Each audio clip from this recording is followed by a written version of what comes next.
हट्टा कट्टा जवान लड़का था। आज ये एक ऐसी लड़की के साथ संबंध बनाने वाला था। उस लड़की की उम्र महज 16 साल थी। ये उस लड़की के कमरे में जाता है और उससे बातचीत करने लगता है और थोड़ी देर के बाद अपने कपड़े उतारता है और उसके साथ संबंध बनाने लगता है। लगभग 2 बार उसके साथ संबंध बनाता है और जब थक जाता है तो वहीं पर लेट जाता है। लेकिन वो लड़की बार बार यही कह रही थी कि उसे उसके साथ और सोना है, उसकी इच्छा कर रही है और उसके साथ काम करने का मन कर रहा है। फिर पुलिस कांस्टेबल अमित जो होता है वो उसके कहने के मुताबिक उसके साथ एक बार और संबंध बनाता है और जब थक जाता है तो फिर से लेट जाता है।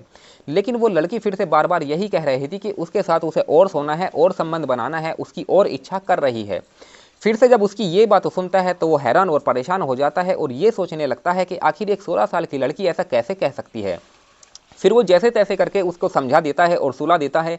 फिर अगले दिन जब सुबह होती है तो ये नहा के तैयार होकर पुलिस स्टेशन पहुंच जाता है और यही सोचने लगता है कि आखिर एक 16 साल की लड़की की इच्छा कैसे हो सकती है, आखिर इसका राज क्या है। फिर दोस्तों इसी सोच विचार में शाम हो जाती है। शाम के समय में ये अपने घर पे आता है, फिर खाना पीना खाता है और रात के 10 बजे के करीब फिर उस लड़की के साथ संबंध बनाने लगता है। लगभग 2-3 बार उसके साथ संबंध बनाता है और जब थक जाता है तो वहीं पर लेट जाता है। लेकिन वो लड़की फिर से बार बार यही कह रही थी, उसका यही सवाल था कि उसे उसके साथ और सोना है और संबंध बनाना है, उसकी इच्छा और कर रही है। अब पुलिस कांस्टेबल अमित का दिमाग जो है वो ठनक जाता है और ये सोचने लगता है कि आखिर इसका राज क्या है, पूरा मामला है क्या। फिर दोस्तों जैसे तैसे करके वो उसको फिर से समझा देता है और सुला देता है।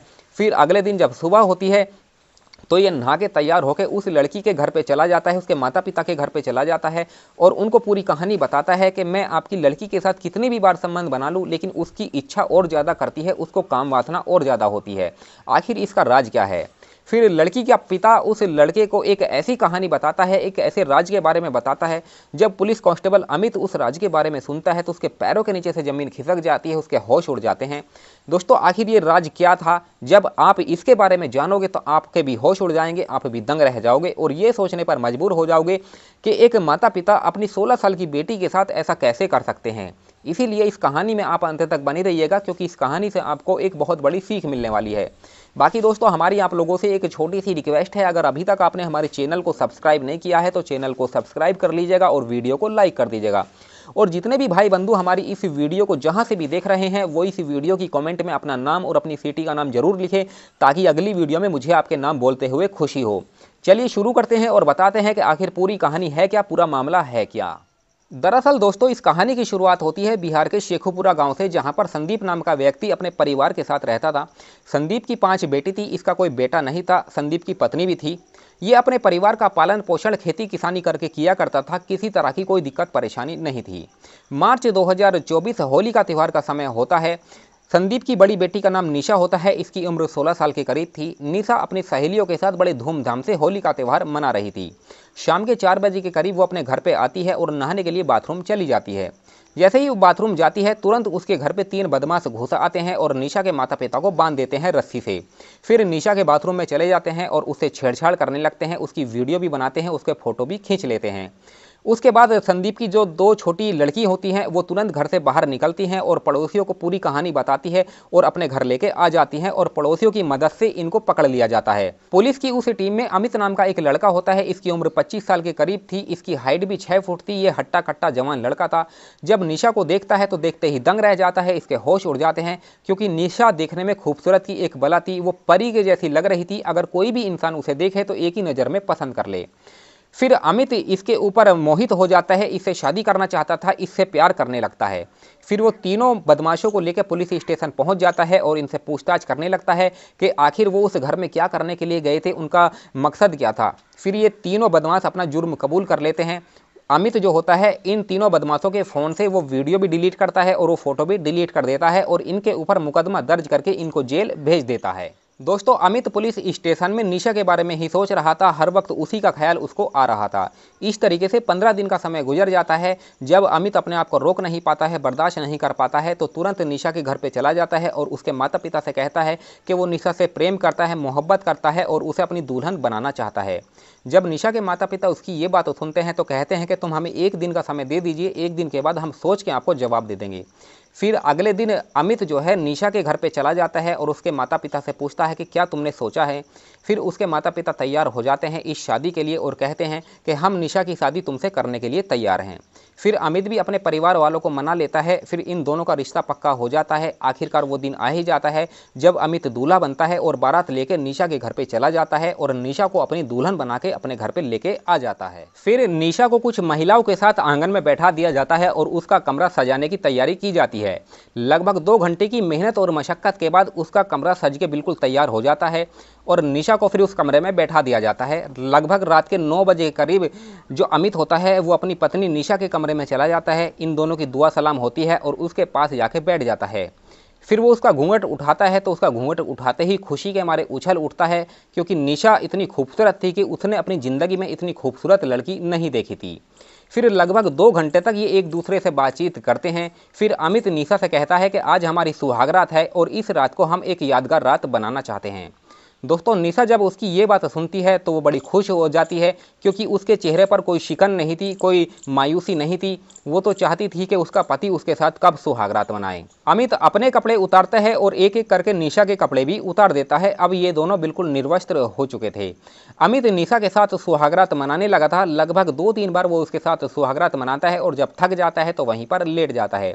लेकिन निशा उससे कहती है कि मुझे तुम्हारे साथ और सोना है, मुझे इच्छा और कर रही है, तुम्हें मेरे साथ और संबंध बनाना चाहिए। अमित उसके कहने के मुताबिक एक बार और उसके साथ सुहागरात मनाता है और फिर जब थक जाता है तो वहीं पर लेट जाता है। लेकिन निशा फिर से उससे बार बार यही कह रही थी कि वो उसके साथ और संबंध बनाना चाहती है और सोना चाहती है। फिर अमित जब उसकी ये बात सुनता है तो दंग रह जाता है और ये सोचने लगता है कि आखिर एक 16 साल की लड़की ऐसे कैसे कह सकती है, वो भी पहली ही रात में। फिर जैसे तैसे करके अमित उसको समझा देता है और उसको सुला देता है। दोस्तों, फिर अगले दिन सुबह होती है। अमित नहाता है और तैयार होता है और अपने पुलिस स्टेशन पहुंच जाता है। पुलिस स्टेशन में पहुंचने के बाद वो यही सोच विचार कर रहा था कि उसकी जो पत्नी है वो एक 16 साल की लड़की है, कच्ची कली है, उसको तो कुछ पता ही नहीं है कि आखिर सुहागरात होती क्या है। लेकिन एक 16 साल की लड़की ऐसे कैसे कह सकती है कि उसकी इच्छा और कर रही है, उसका मन और कर रहा है। इसी सोच विचार में दोस्तों शाम हो जाती है। फिर शाम के समय ये अपने घर पर आता है, खाना पीना खाता है और रात के 10 बजे के करीब वो अपनी पत्नी निशा के कमरे में चला जाता है। फिर लगभग 2-3 बार उसके साथ संबंध बनाता है और जब थक जाता है तो वहीं पर लेट जाता है। लेकिन निशा उससे बार बार यही कह रही थी कि उसका मन और कर रहा है, उसकी इच्छा और कर रही है। अब जब अमित उसकी ये बात सुनता है तो दंग रह जाता है, उसके होश उड़ जाते हैं और ये सोचने लगता है कि आखिर इसका राज क्या है, पूरा मामला है क्या। वो यही सोच विचार कर रहा था कि इस राज का वो पता लगा कर रहेगा। इस विचार में दोस्तों वो अपनी पत्नी को समझाता है और सुला देता है और खुद भी सो जाता है।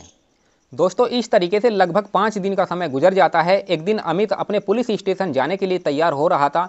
वो अचानक अपने कमरे में एक टेबल पर दवाई रखी हुई देखता है और सोचता है कि ये दवाई तो मैं कभी लाया नहीं था, ये दवाई किसकी है। फिर वो चुपके से वो दवाई उठाता है और अपनी जेब में डाल लेता है और पुलिस स्टेशन पहुंच जाता है। पुलिस स्टेशन में उसको जब थोड़ा सा समय मिलता है तो नज़दीकी एक हॉस्पिटल जाता है और वहाँ के डॉक्टर से जाके मिलता है, उसको वो दवाई दिखाता है और ये पूछने लगता है कि आखिर इस दवाई का काम क्या है। फिर वो डॉक्टर जब ये दवाई देखता है तो दंग रह जाता है और अमित को पूरी कहानी बताता है और कहता है कि ये दवाई शक्तिवर्धक दवाई है, हार्मोन्स बढ़ाने वाली दवाई है। ये दवाई कम उम्र की लड़कियों को खिलाई जाती है ताकि कम उम्र में उनका शरीर विकसित हो जाए, बड़ा हो जाए। ये दवाई ज़्यादातर कोठों पर इस्तेमाल की जाती है। जब अमित डॉक्टर की ये बात सुनता है तो दंग रह जाता है, उसके होश उड़ जाते हैं और वो उस दवाई को लेके अपने घर पे आ जाता है। दोस्तों, अमित को अब पूरी कहानी समझ में आ चुकी थी कि निशा उसके साथ संबंध बनाने के लिए बार बार क्यों कहती थी, क्यों उसकी इच्छा करती थी, क्योंकि वही इन गोलियों का इस्तेमाल करती थी। आखिर निशा ही इन गोलियों का इस्तेमाल करती थी तो आखिर क्यों करती थी, क्या कारण रहा होगा, आखिर इसकी वजह क्या है, क्या इसका राज है। अब वो इस राज का पता लगाने के लिए पूरी तरीके से कोशिश करने लगता है। दोस्तों, अमित एक दिन समय निकालता है और अपने ससुराल चला जाता है, यानी कि निशा के माता पिता के घर पे चला जाता है और उनसे जाके कहता है कि जब भी मैं आपकी बेटी के साथ संबंध बनाता हूं तो उसकी इच्छा और करती है, उसकी इच्छा खत्म नहीं होती है। आखिर इसका राज क्या है, इस राज को जानने के लिए ही मैं यहाँ पर आया हूँ। फिर निशा के पिता संदीप उसकी ये बात सुनते हैं और कहते हैं कि बेटा, जैसा तुम समझ रहे हो ऐसा नहीं है। निशा की उम्र 16 साल नहीं है, उसकी उम्र महज 10 साल है। उसे हमने इस तरह की गोलियां खिला के उसके शरीर को विकसित कर दिया है, बड़ा कर दिया है। फिर अमित उससे कहता है कि आखिर तुम इस तरह की दवाई उसको क्यों खिला रहे हैं, क्या वजह है। फिर संदीप अमित को बताता है कि मेरी जो पत्नी है वो वैश्यावृत्ति का धंधा करती है और इस धंधे से जो पैसा आता है उससे हम बहुत खुश हैं। मेरी 5 बेटी हैं, मैंने सोचा कि मेरी बेटी भी बड़ी होकर इस धंधे में लग जाएगी और अच्छा खासा पैसा कमाएगी, लेकिन उसकी उम्र अभी कम थी, इसीलिए मैंने उसको इस तरह की गोलियां खिलाई, इस तरह की शक्तिवर्धक गोलियां खिलाई ताकि कम उम्र में उसका जो शरीर है वो विकसित हो जाए, बड़ा हो जाए और इस धंधे में लग जाए। अमित जब अपने ससुर की ये बात सुनता है तो दंग रह जाता है, उसके होश उड़ जाते हैं और अपनी सास से कहता है कि आज के बाद तुम्हें ये धंधा करने की कोई ज़रूरत नहीं है और किसी भी लड़की को ये दवाई खिलाने की कोई ज़रूरत नहीं है। जो भी पैसा होगा, जो भी खर्च होगा, मैं करने के लिए तैयार हूँ। जब संदीप अपने दामाद की ये बात सुनता है तो खुश हो जाता है और उससे कहता है कि बेटा, आज तुमने हमारी आंखें खोल दी है, आज के बाद ये धंधा हम बिल्कुल नहीं